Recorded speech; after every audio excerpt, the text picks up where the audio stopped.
I know. You got the wig.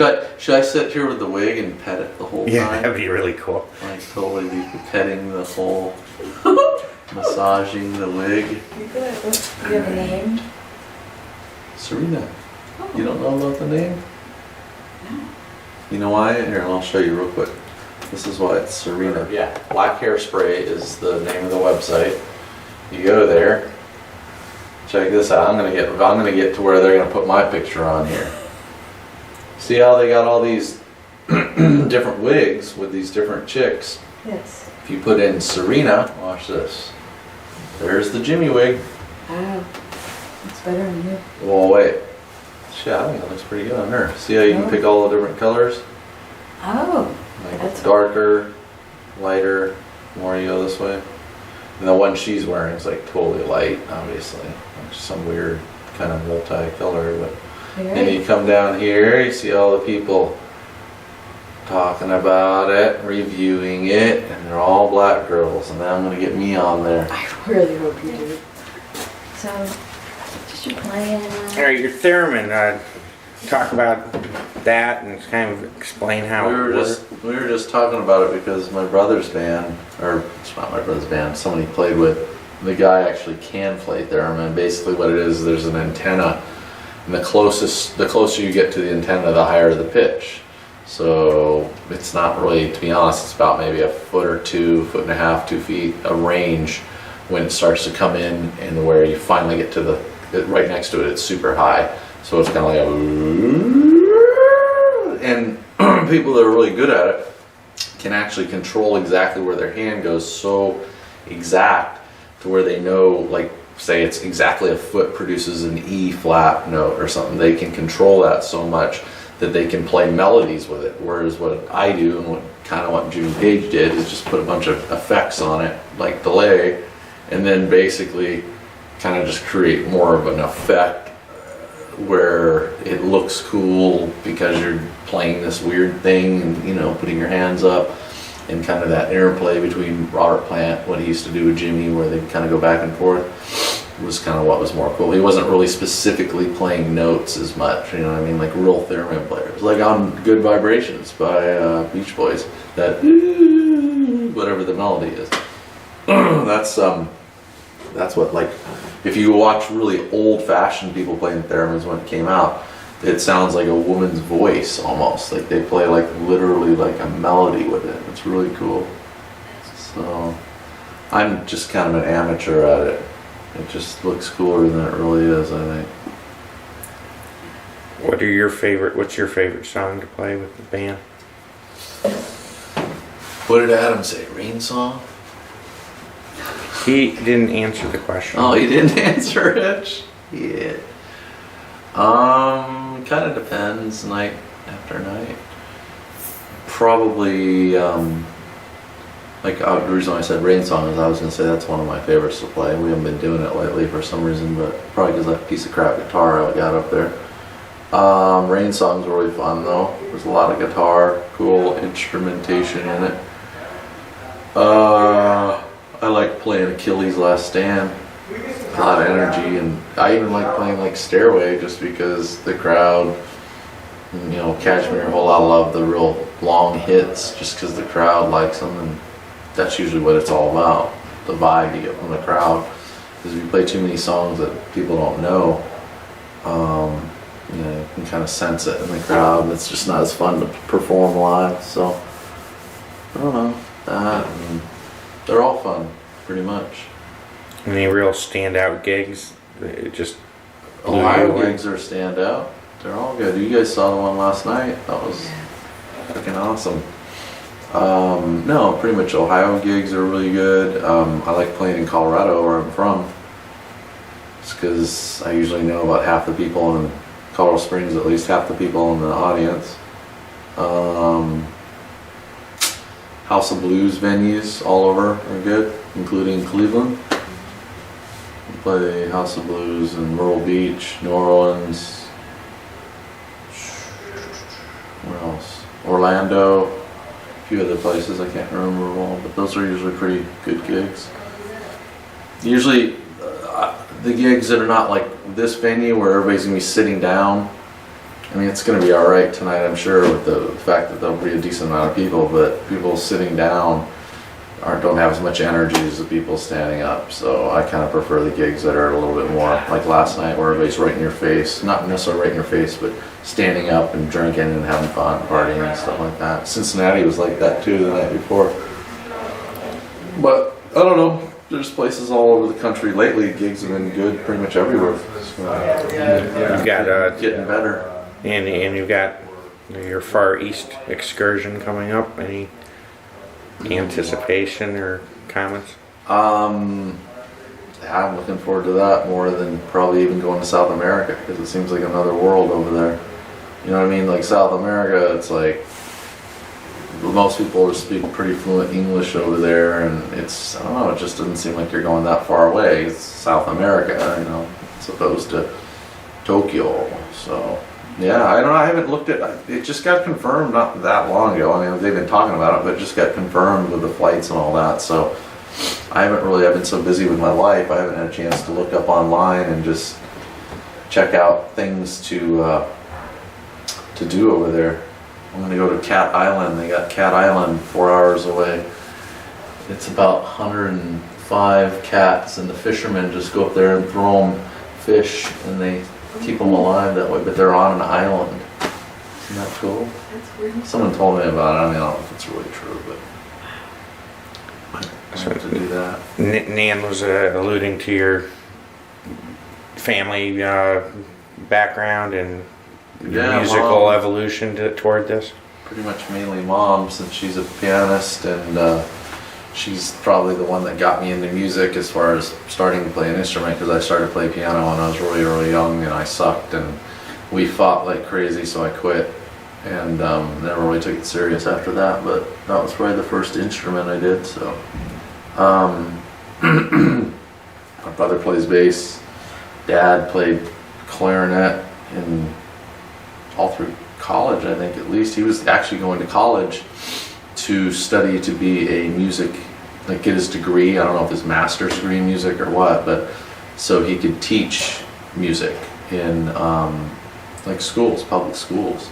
And then he knocked my mom up with me, and then that plan changed, so he joined the Navy. But he's the only one out of all of us that can sing really good, so, but he doesn't really play any instruments anymore. But my mom, yeah, she's professional with piano. She teaches mainly, but she does like performances and plays with the local symphony and accompaniment deals. My brother's a professional musician, makes a living playing bass. So. How old were you when you started playing? Guitar was about 13, 14. God, it's sickening to think that it's been almost 30 years, yeah. That's crazy. But you knew you were good at it then? Yeah, I thought I was better than I was. I thought I was better at it when I was about 15 or 16 than it really was. I just thought I was the shit. But then I saw some people. I went to a music school when I was like right out of high school, 19, 20, 20, in California, and just so I could do something with my life, I thought. And I went to the school, and everybody that taught there are these incredible guitar players that are all versed in like many different styles, and so it like kind of like opened up my eyes, like, wow, I'm really not that good. These guys are really good. So it just made me a little more aware of what's out there. Were you always into Page? Yep. But I didn't realize until I was about 25, 26, when I first joined this band the first time. I didn't realize how exceptional he really was, or how difficult some of the stuff he does is. I still think a lot of people don't give him credit for it.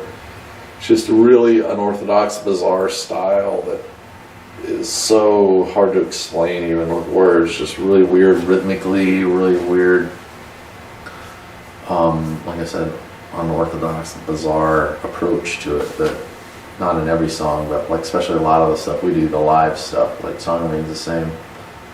The album, it's just, I don't know if it's the drugs he was on or what, but just really weird guitar playing that's so hard to recreate. So, but yeah, I've always loved Led Zeppelin. It's like my favorite rock band growing up. As far as that and Jimi Hendrix, as far as classic rock, you know, like a lot of different styles, but that's pretty much the top band for that.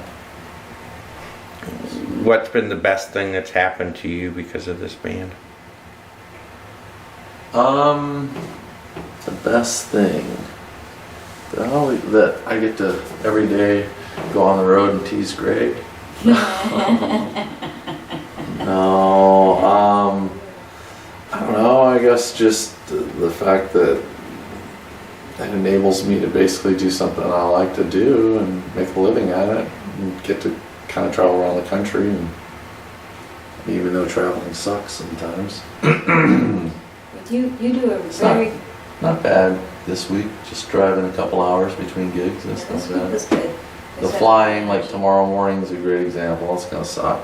You gotta fly out of Columbus super early, but yeah, probably just that, being able to play some pretty good gigs, and hopefully if we keep going overseas, do some things like that, you know.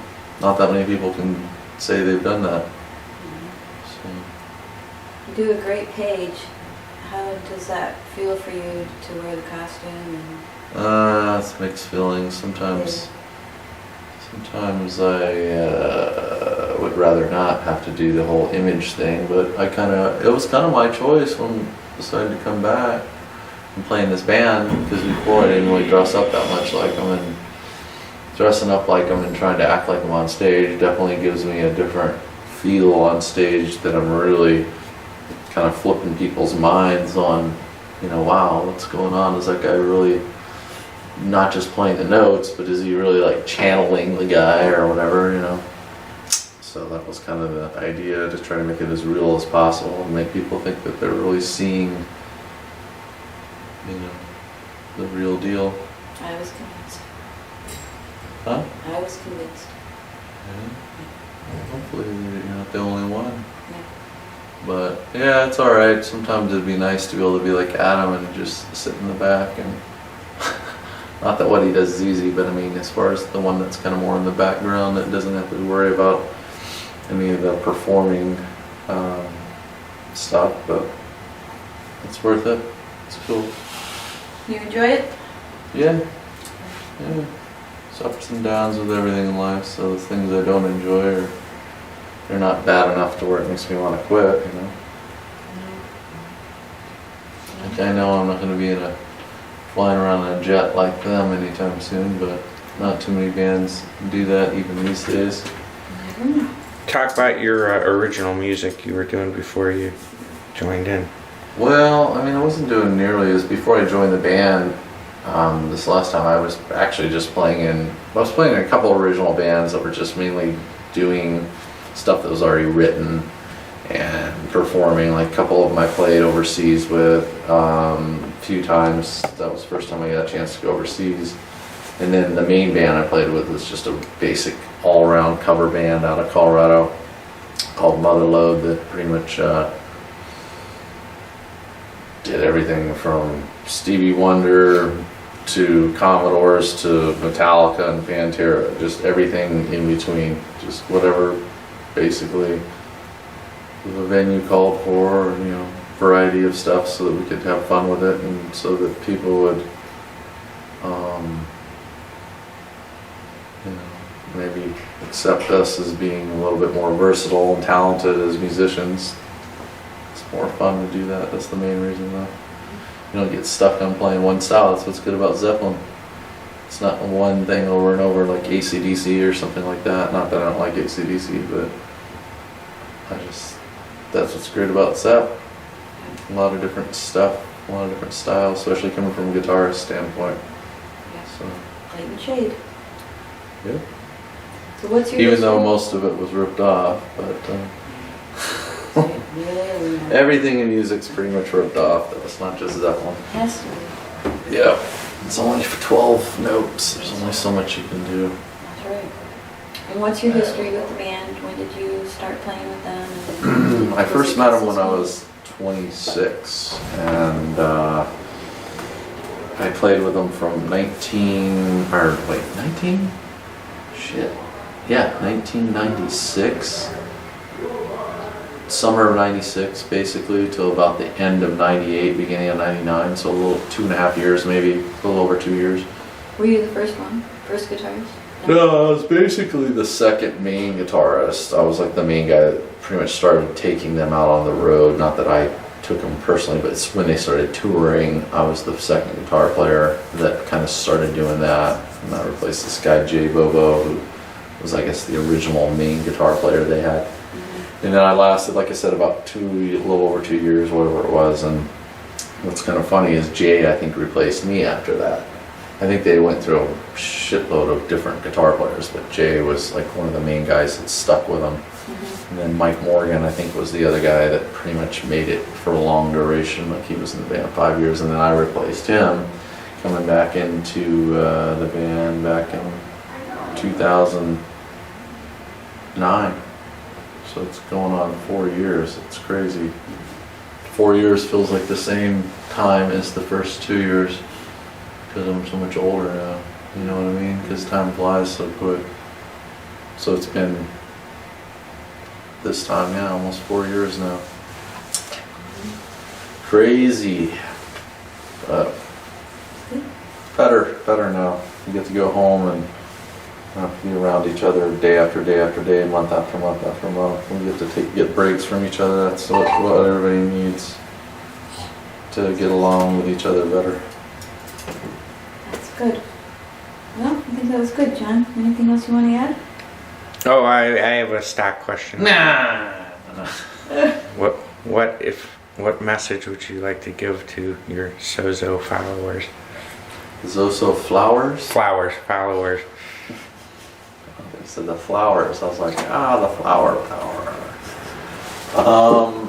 What message? Yeah, anything you'd like to say, I guess. I guess, obviously I think everybody in this band appreciates everybody that's what's amazing. I mean, I'm starting to notice that more and more in this past year, big time, than the first 3 years coming back. But there's a lot of people that are totally into this band that come and see us on a regular basis multiple times, like 10, 20 times in the past few years even sometimes. We got some friends coming down from Buffalo tonight, it's just 3 hours or something like that. So yeah, all those people are awesome that they're willing to, they like the band enough to make those kind of travel distance, that kind of long distance traveling like that just to see Zeppelin. I guess they believe in the band enough as far as getting them into that feeling of this is the closest we're going to get to Zeppelin, since they don't do it anymore. So I think everybody in the band just appreciates that and realizes, obviously, if it wasn't for a lot of those people, we probably wouldn't be where we were at, because those are probably the people that I would think spread the word more than just the casual person that sees us one time in 10 years. There's people like it's true. So yeah, that's probably the cool thing. I'd like to acknowledge that people out there are probably helping us out. Maybe it'll just keep growing. Maybe we can start playing, instead of like places that hold 1,000, 1,500 seaters, maybe we can start graduating into bigger places. You never know. There's some of the tribute bands I've seen, like some of those Pink Floyd bands, and there's a couple of Beatles bands that play some pretty big gigs on a regular basis. So, like Australian Pink Floyd, you ever heard of them? Mm-hmm. I've never even seen them except for on TV. Yeah, PBS. I heard they're pretty much always doing gigantic gigs now. So it'd be great. Get you there. Yeah. Did you want Serena to say hello? You can if you want. You can show Serena. John needs to show us. No. Wait, this one doesn't have it. Oh, this one of them has messages all over the head. Okay. Serena talks. Serena, what's been your best gig? The other one has a hole there and everything. Thank you for watching Cleveland Live Music. If you like what you see, hit the subscribe button. There's further patronage information in the video descriptions below. Thanks for all the support and making the channel grow.